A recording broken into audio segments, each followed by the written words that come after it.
नमस्कार मित्रांनो, स्वागत आहे आपल्या चॅनलवरती. आणि आज आपण बघणार आहोत क्रांतीज्योती सावित्रीबाई फुले यांच्या जयंतीनिमित्त सुंदर असे भाषण. चला तर मग सुरुवात करूया. प्रथम सर्वांना माझा नमस्कार.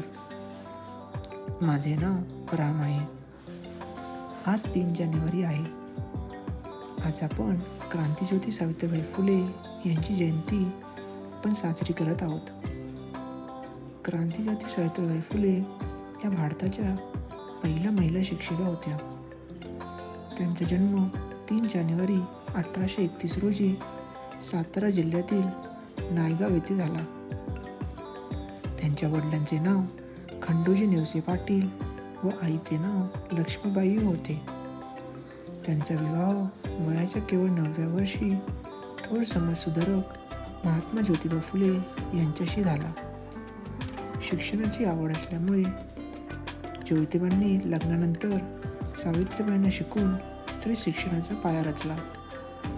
महात्मा ज्योतिबा फुले आणि क्रांतीज्योती सावित्रीबाई फुले यांनी 1848मध्ये पुण्याच्या बुधवार पेठेत मुलींसाठी पहिली शाळा काढली.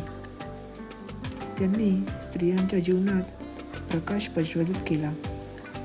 समाजातील बालविवाह, सतीप्रथा, केशवपण इत्यादी अशा वाईट प्रथांना आळा घातला.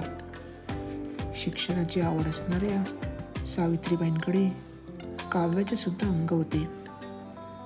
त्यांनी काव्य फुले, सुबोधरत्नाकर, बावनकशी इत्यादी काव्यसंग्रह लिहिले. पुढे दुर्दैवाने 10 मार्च 1897 रोजी त्यांनी अखेरचा श्वास घेतला. अशा थोर समाजसेविका ज्ञानज्योती क्रांतीज्योती सावित्रीबाई फुले यांना माझा कोटी कोटी प्रणाम.